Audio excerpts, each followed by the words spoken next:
ओम पूर्णमदः पूर्णमिदं पूर्णात् पूर्णमुदच्यते पूर्णस्य पूर्णमादाय पूर्णमेवावशिष्यते. So welcome to our Saturday morning session. We will continue on our journey of the Bhagavad Gita and chapter 9, verse number 20 onwards. But before I go on verse number 20, I would like to speak for 2-3 minutes on the verses we covered in our last session. We as human beings, have this analysis of duality, that birth is different than death, sunrise is different than sunset, heat is different than water or cold, and Amrit is different than Mrityu. Now, why that feeling arises? That feeling arises because of our mind. Mind always breaks things into duality. It is not able to grasp things in totality. For example, how does mind grasp things? It uses our sense organs, and the sense organs send signal to the mind. Like I put a coin on the surface and I look at it. My eyes are looking at the coin. My eyes can only see one side of the coin. It cannot see both the sides. There's no question of 360-degree angle, but it can't even see the two sides. Similarly, if you look at any object in the world with your sense organs, you only see one side of those objects. And therefore, the signal to the mind goes only for that partial version of the objects. And that leads to what we call lack of totality in our perception. The perception can be total only when our sense organs are able to grasp an object in its totality. Now, that is not possible. There is no means that our sense organs can grasp both sides of all, objects and humans and life species that exist. That is one reason why mind has a duality. It is not able to grasp the totality of things.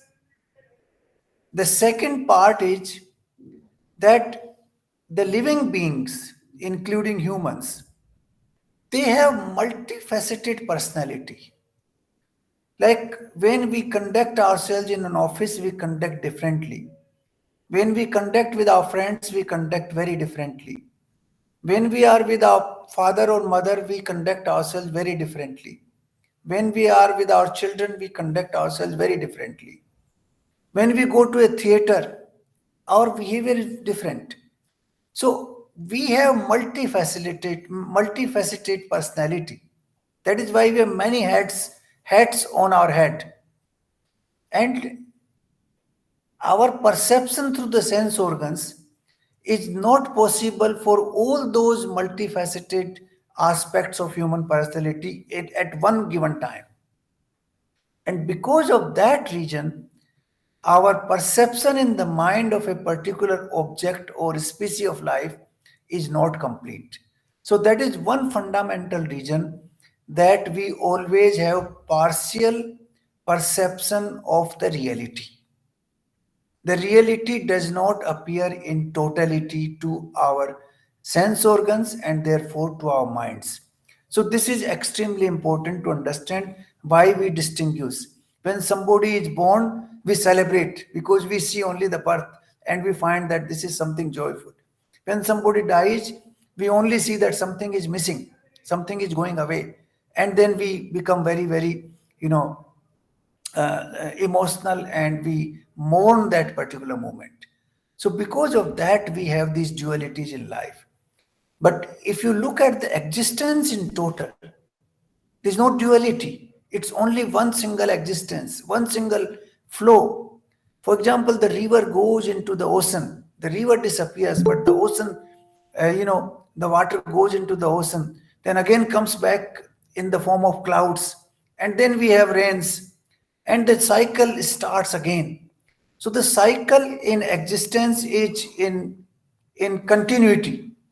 The cycle does not break in the existence, but in our mind we have this duality because we are not able to see things in their totality because of the limitations of our sense organs and the signal that goes from our sense organs to our mind. So, therefore, our perception of reality is always partial. And that is why we break things into good and bad. We break them into, Amrit and Mrityu and cold and heat, because that whole cycle, whole flow of the cycle is not perceptible with our sense organs and with our mind in one go. So this is one reason why we break things into duality. Now, those people, that is also a difference between the Western philosophy and Indian darshan. The Western philosophy is based on a thought process. They debate in their mind. For example, Aristotle or Plato or Socrates, they debate things in their mind. And since the mind is not able to perceive totality, the debate is incomplete. They only have a partial picture of the reality. And that debate, after their intellectual exercise in the mind, they pronounce, and that is called philosophy. That pronouncement, which is based on the debate in our intellect, is based basically on partial reality because the mind is not able to give them totality of the picture. And that is why philosophy is always incomplete. And the philosophers keep debating against each other. X philosopher says this is right, and Y philosopher says this is right, and Z says this is right. So there's always a constant debate amongst philosophers because all the facts which they are expressing, they are not complete, they are not total, they are partial in their nature. They are facts, but they are partial in their nature. That is how the incompleteness comes into philosophy. Darshan is separate. Darshan is the state when a saint looks at the totality beyond mind. When he is in a state of samadhi, the mind is no longer active and he is able to visualize the totality of the reality. And then he puts it in its expression, and that expression therefore is complete because it is based on an experience which is beyond mind, based on an experience which is experience of totality. That is why Indian darshan is far, I would say, better, or in fact that is the only truth compared to the philosophical aspects. Philosophical aspects are true but partially, while the darshan is true in its totality. So, this is the difference which I thought I would explain before we go on to verse number 20. So, now let's go to verse number 20.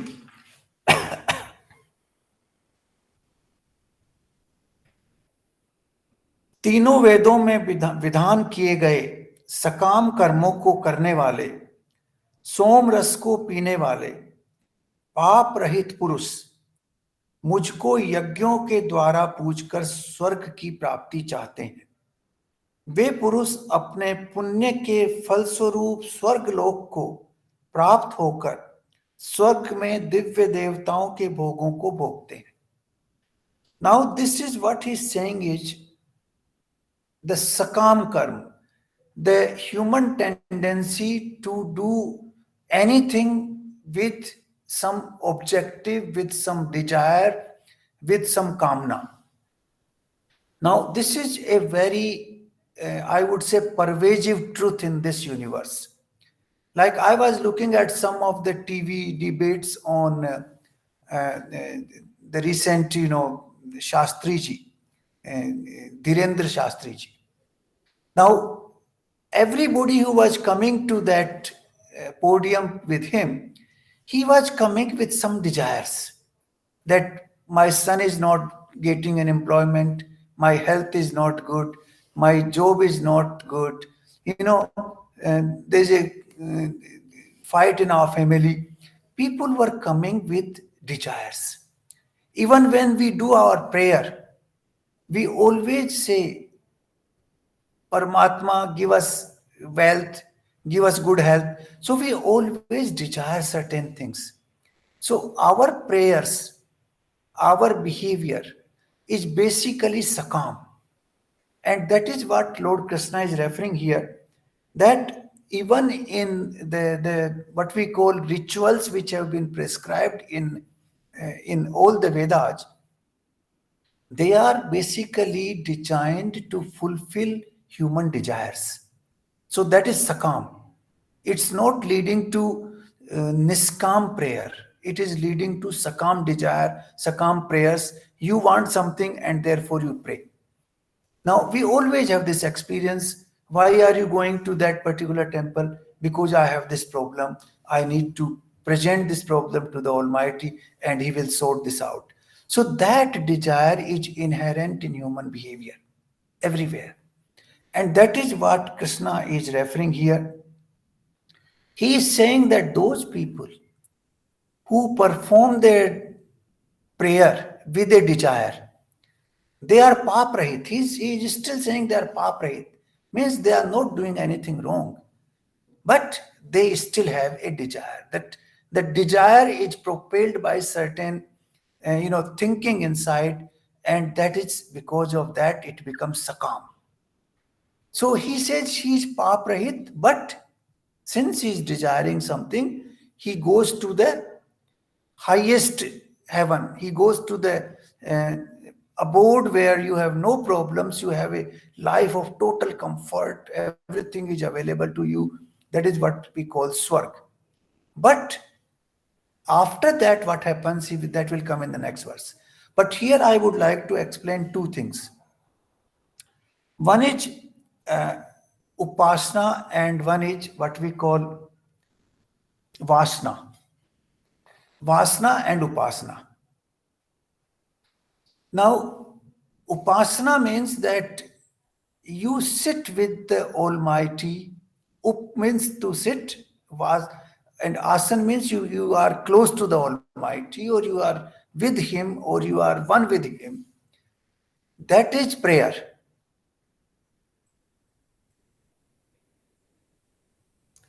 That is a prayer when you are sitting with the Almighty with no other thing in your mind. But vasana means that you have certain desires in your mind, and then you go to the Almighty, you do the prayer. So that is with vasana, that is with desire, that is sakam. So that is the difference between uh, upasana and vasana. So we normally don't do upasana, we normally do vasana, and we do prayer with vasana. Now, that is the distinction we should make when we are going to any temple or any place where we are going to pray. Whenever we sit somewhere, uh, our objective should be to thank the Almighty that first of all, I am, born as a human being. Human being is the highest level of existence in terms of consciousness, because people can be born as an ant or an elephant or a dog or a fish or a bird. Human being is very, very high in terms of consciousness. So we should be thankful to the Almighty that we are born that way. And we should be thankful to Him that He has given us that consciousness which enables us to think about the Almighty. So that kind of thankfulness to the Almighty is without desire. But if we go there and narrate our story that this is what I want and this is what I have trouble and take care of my troubles, then that is vasana. But that is not wrong. I'm not saying that is wrong. Lord Krishna himself is saying here कि ऐसे पुरुष भी पाप रहित होते हैं, लेकिन वो स्वर्ग में अपने कर्मों का फल भोग के फिर वापस लौटते हैं. That is the difference. So this is what the distinction between the two is when you do upasana and when you do prarthana with vasana. So that difference we should understand. And now we go to verse number 21. वे विशाल स्वर्ग लोक को भोग कर पुण्य क्षीण होने पर मृत्यु लोक को प्राप्त होते हैं.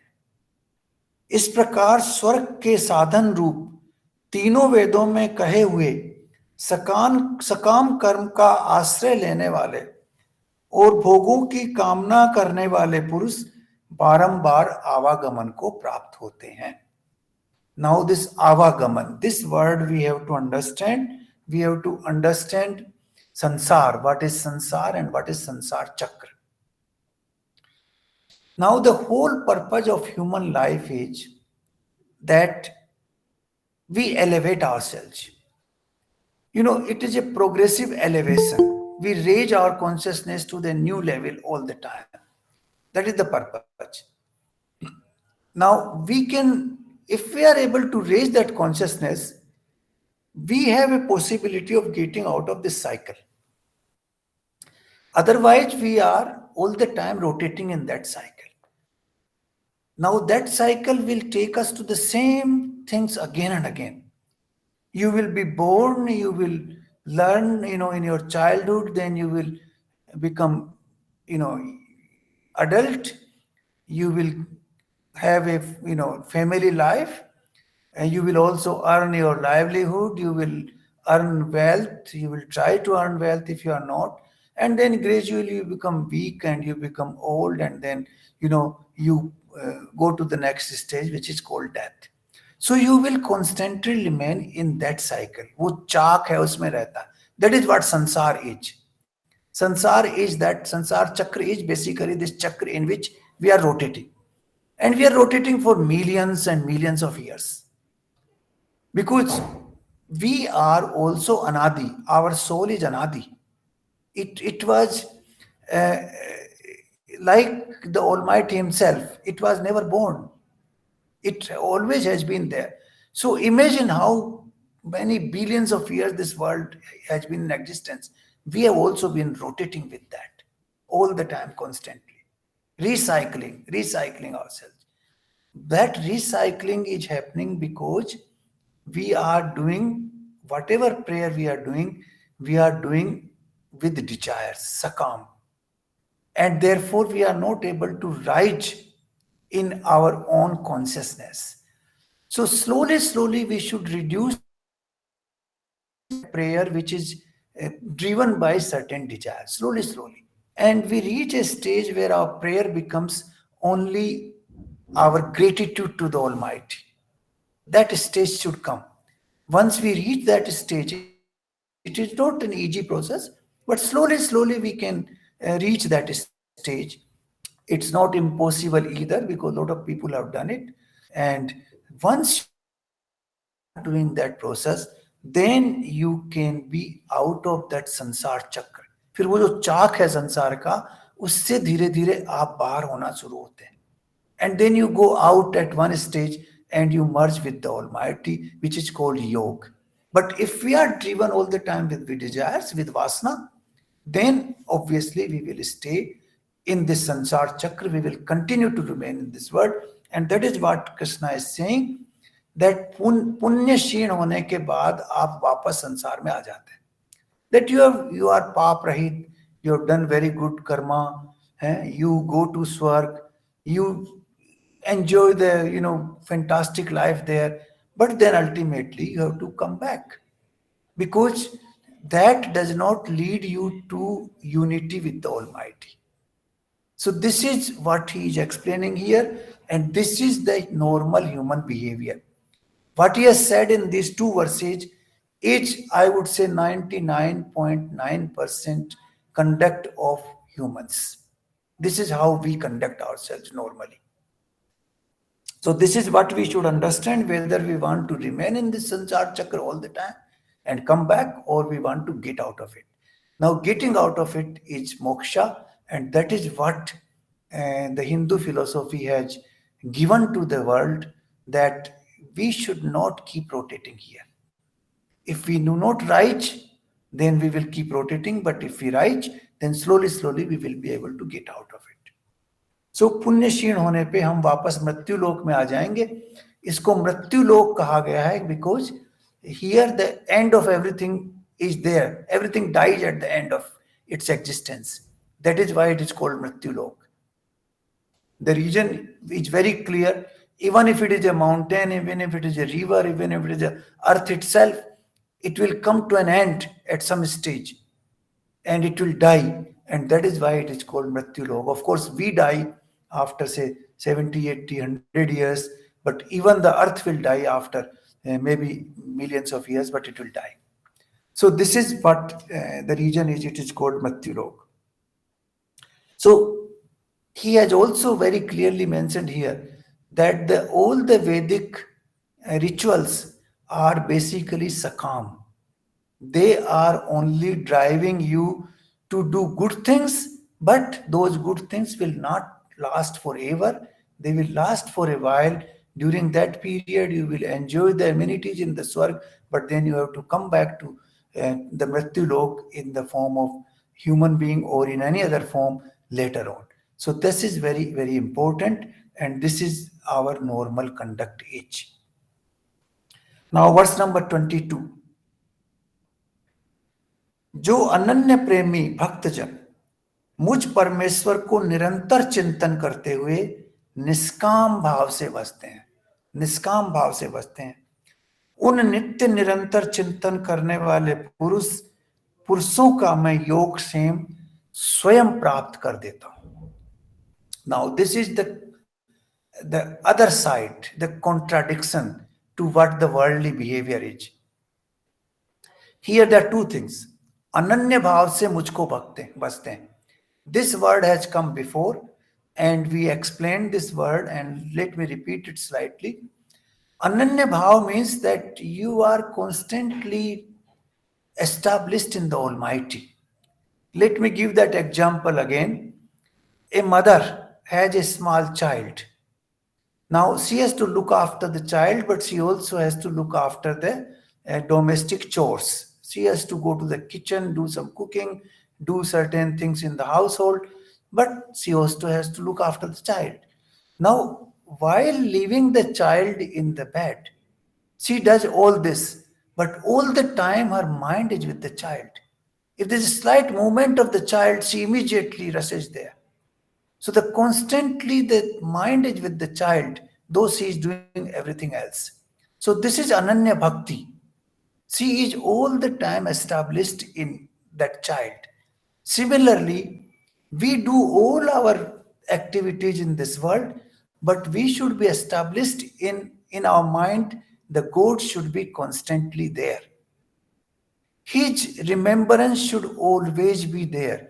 We don't have to go in a temple and sit down and do a prayer. No, that is not necessary, but if one does, it's absolutely fine. It's good. There's nothing wrong, but in fact, it's good. But better thing is that we keep that Almighty's remembrance in our mind constantly while doing all the activities in the world. That is called Ananya Bhakti.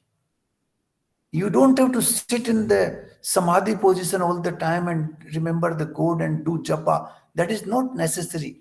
Ananya Bhakti, even in that stage, you may not do Ananya Bhakti. Because while you are sitting in a temple, your mind may be in a shopping mall, or your mind may be in a house, or it may be in a school or in your office. So that is not Ananya Bhakti. Though you are in a temple physically, but your mind is somewhere else. So Bhakti has to be with mind. This has been very clearly told by our, ancestors, our purvas, that the bhakti and every activity which is done with mind, that is far more important than the physical activity. And here, in terms of bhakti to the Almighty, Ananya Bhakti is possible only when your mind is constantly with Him while you are doing other normal activities all the time.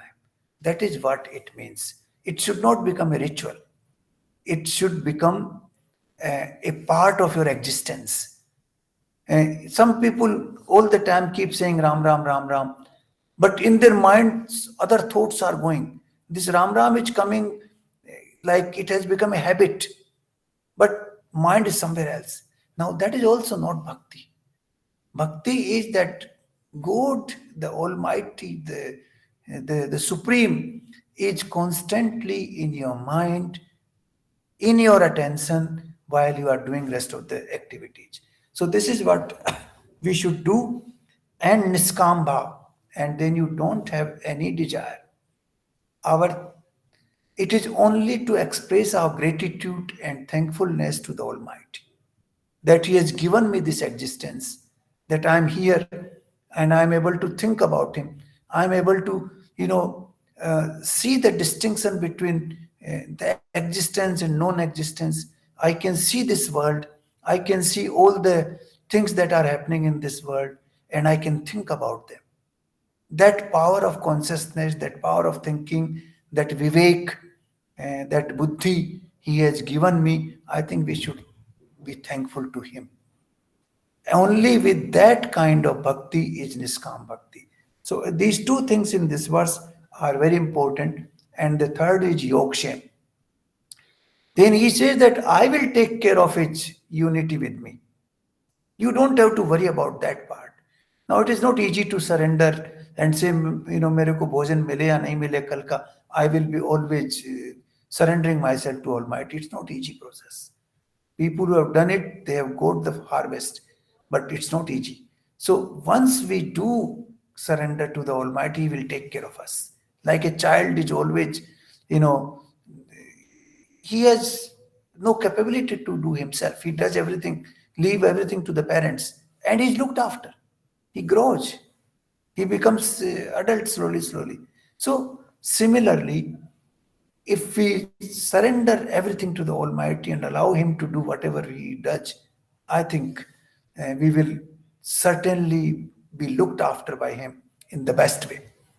Lord Krishna also has said in chapter 3, and also repeated somewhere else, that जो भक्त मेरे को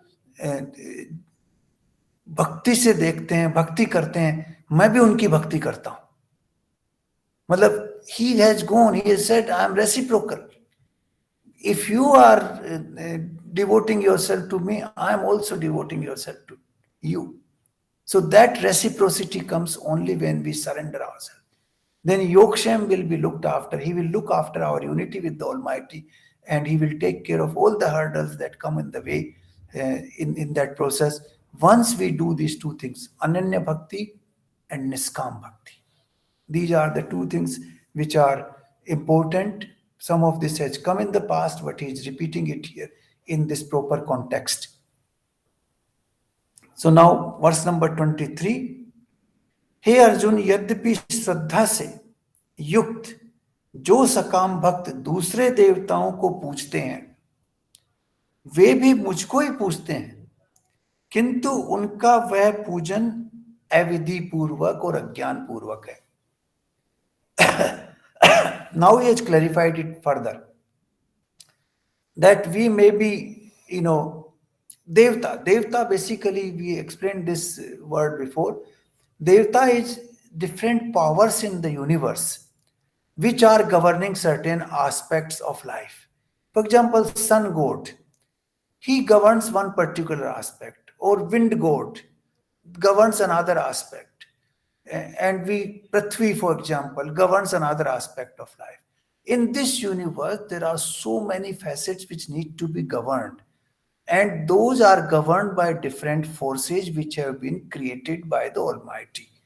And those forces are called Devtas. Now, Devtas are endowed. We can say that those are like ministers having a portfolio, something like that. It's not exactly that way, but something like that. And then Indra is the one who is supposed to be controlling them. And Supreme is beyond all that. So what he is saying here is that जो लोग सकाम, जो people who are you know doing rituals and doing prayer of a particular devta, he goes to that devta, the devta fulfills his desire, and whatever he is doing, he reaps the harvest of that, but he does not reach me. He does not reach me because his target is not the supreme. His target is only the devta. So if you reach that devta, the intermediary power, you will reach only up to that point. Your desires will be fulfilled, but you will not reach the supreme power. That is what he's saying here. So you should have your objective high up to the the highest one. Why do you keep your objective to the middle one? There's no need to do that. But we all have that intuition in our system. Some people go to Hanumanji, some people go to Kali, some people go to you know some other temple, some people go to other devta, some people even go to certain pitra and humans. That is the way our tendencies are. And we have seen people, कई लोग पितरों की पूजा करते हैं, कई लोग देवताओं की पूजा करते हैं, कई लोग दूसरे इंसानों की पूजा भी करते हैं because they find them very good. So this is all sakam, and we reach up to that point. So if you are worshipping, if you are praying to a god and with certain desires, you will reach up to that stage, but you will not reach the highest, you will not reach the supreme. And then obviously you will have to come back in this world. So this is what he's saying, and he's saying it is avidhi purvak. Why it is saying avidhi purvak? He's saying avidhi purvak because you have not understood the supreme so far. That is why you are going to the intermediary power. If you understand the supreme, then you will not go to the intermediary power, because you will have direct access to the supreme, and you will realize that this power of the intermediary god or devta is actually emanating from the supreme. And that is what has been explained in Keno Upanishad. There is a context of yaksh, appearing yaksh in front of devtas, and that was to actually destroy their arrogance. In that context, it became very clear that the devtas are actually acquiring their power from the supreme. So let me repeat that incident of Yaksh, which is in the Kena Upanishad. At one stage, a very bright force appeared in the world, in the universe. It was lightning kind of thing. So Indra sent Agni to go and see what is that force, to understand that force. So Agni went there and talked to that force. It's called Yaksh. That force is called Yaksh. So he says, Yaksh asks him, "Who are you?" He says, "I am Agni." He says, "What is your power?" That I can burn everything, whatever is available in this universe. So Yaksh put a small little, tinka, a piece of hay. He put it there and he says, "Burn it."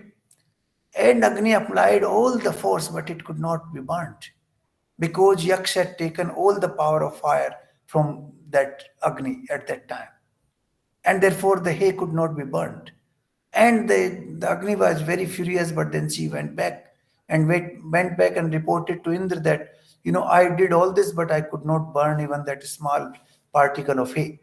So then he sent Vayu, the wind. And Yaksh asked him, "Who are you?" "I am Vayu." "What is your power?" "I can blow up anything, whatever comes in my way. Even the mountains will blow up." So he again put the same hay there and he says, "Blow it up." And Vayu applied all the force, but it could not be blown, because the force was taken away by the almighty Yaksh in that. in that story. So this story tells us very clearly that the power of the intermediary, power of the devtas, emanate from the supreme. It comes from there. And if we have that consciousness, then we will not actually go to the intermediary power, we will go to the supreme power, and that will elevate us in our consciousness.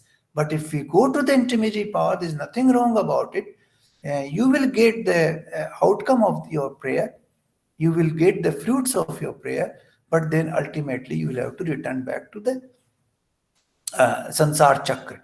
And that is why it is avidhi purvak. That is the why this word avidhi purvak has been used by the Almighty, that though you are worshipping them because of your desires and because of your poor knowledge about the Supreme. So this is what verse number 23 is. Now verse number 24. क्योंकि संपूर्ण यज्ञों का भोक्ता और स्वामी भी मैं हूं, परंतु वे मुझ परमेश्वर को तत्व से नहीं जानते. Now he has clarified it here. और इसी से पुनर्जन्म को प्राप्त होते हैं. नाउ तत्व से नहीं जानते means you do not understand the fundamental reality of our existence, that the supreme power of all the beings, all the bhut, that is the living beings and non-living beings, come from that supreme. Whether it is the power of a mountain or a river or earth or a human being or a dog or a fish or a bird, all those powers emanate from him. And that is why we call him Purn. He has all the powers. For example, you look at the birds. Each bird has so many different facets, what it eats, how it flies, how it sustains its life. If you observe one particular species of bird, it will be astonishing. We will not believe how these powers come. You look at one single flower, what kind of fragrance, what kind of color, how it appears. Now all that power is coming from where? It is coming from some source. We cannot create a flower. The science has developed so much. Can they create a flower? They cannot. Can they create a bird? They cannot. No conscious, they may have artificial intelligence, but that is only in the form of, what we call non-conscious objects. There are no conscious objects. There is nothing which grows on its own. You cannot create a tree which grows on its own. The tree has that power inside, which grows. We have power that with a small little drop of semen and egg, we grow into a big human being with all these faculties. Science cannot, in my view, can never be able to create that kind of force which can grow on its own. That growth is consciousness. That growth is the power of the Supreme, which enables every species to acquire a shape, whether it is a tree or a flower plant or a human being or a bird which grows on its own, dies, and then again, comes back into the cycle. So this is what he is, that is the Tattva Gyan about the Almighty. The Tattva Gyan which he is referring here is that power which gives everything to us. Once that consciousness goes, what are we? Our intellect is gone, our mind is gone, our sense organs are gone, our hunger is gone, our sleep is gone, everything is gone. Nothing is left. That power comes from there. Similarly, the bird has different colors, the flower have different colors, they eat differently, they have their lifestyle differently. An elephant is so different compared to a horse, for example. Now, all those qualities of the self-growth and the specific qualities of each species of life, which we call ecosystem these days, is so different. And these are coming from that supreme force.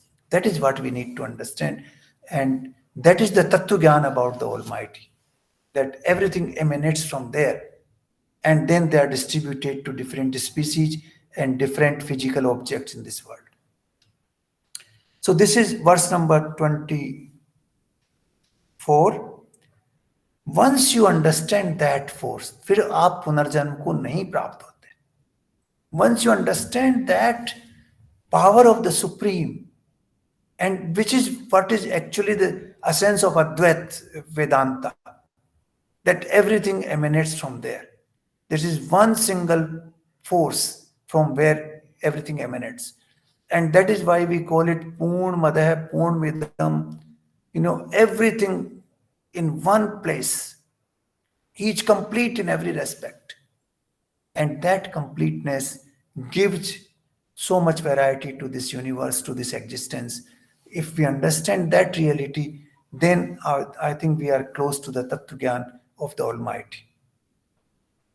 Now, verse number 25. देवताओं को पूजने वाले देवताओं को प्राप्त होते हैं, पितरों को पूजने वाले पितरों को प्राप्त होते हैं, भूतों को पूजने वाले भूतों को प्राप्त होते हैं, और मेरा जो भक्त है वो वापस नहीं आता, उसका पुनर्जन्म नहीं होता, क्योंकि वो मेरे को प्राप्त हो जाता है. Now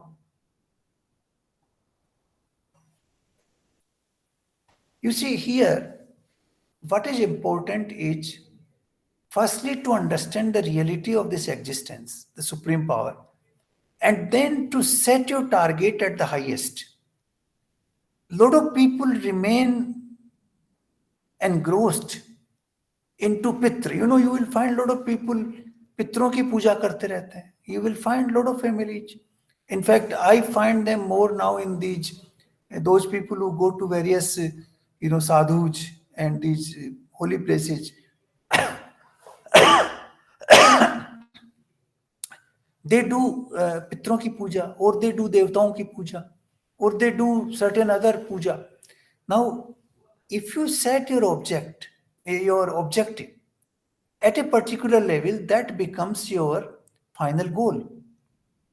So some people who set their objective to say earn wealth in life, they will earn a lot of wealth in life, there's no doubt. They will earn, but that's the end of it. They will not go beyond that. Some people set their objective that I want to become minister in the cabinet. Now, if you work hard, you will attain that. That's not difficult. That is the way the world is designed. You will reach that goal. You will become minister. But that's the end of it. You will not go beyond that. Some people want to become, for example, I want to get this Nobel Prize. Okay, you can get that Nobel Prize. You work hard, you will be able to. But that is your final goal. You will reach there, and that's the end of it. So, while setting your goal, what you want to be, if you set your goal to the Supreme, to the Almighty, to Paramatma, then you will try to reach there. And you will not be happy till you reach there. But if you set your goal somewhere in the middle, then once you reach there, you will be happy there, and then you will come back in this world, another chakra, another starting from the same place. And then again passing through the same cycle again and again. And you will keep rolling again in the same cycle. So, in every other objective which you set, you will come back to this cycle of the sansar chakra. And you will have to start from your so-called childhood. You will be born and pass through the same stage when you will learn how to walk and how to talk, and you will have to go to a school, and then you will have to become teenager, and then you will have to get a job, and then you will get into the family life, and then you will have to pass through the same pain and pleasure which everybody is passing. And this is what we have been doing all the time, because we have been rolling in the sansar chakra. So whatever objective you set, if it is not the Supreme, then you will come back in this world and you will again roll into that same chakra. This is what Lord Krishna is saying here. That भूतों को पूजने वाले भूतों को प्राप्त होंगे, देवताओं को पूजने वाले देवताओं को प्राप्त होंगे, और किसी चीज को पूजने वाले और किसी चीज को प्राप्त होंगे. That has become their goal, and they will reach up to that point, but then they will have to come back into the same cycle. Once the fruits of that good karma are over, you will have to come back. So this is the distinction. So in these 4-5 verses, he has explained this distinction very clearly, that you have to set your target of union with the Almighty, that I have to be one with the Almighty. And that is the target which we call total liberation or nirvana or moksha. That is what the target is. And if we set that target, then we will reach that target. But if you set a target that I want to become president of this country, I want to become UN Secretary General, or I want to become a cabinet minister, or I want to become a karodpati, or I want to become a udyogpati, or I want to, become like a sun god, or I want to become this and that, then you will reach that stage because human efforts will lead you there. You have that capability.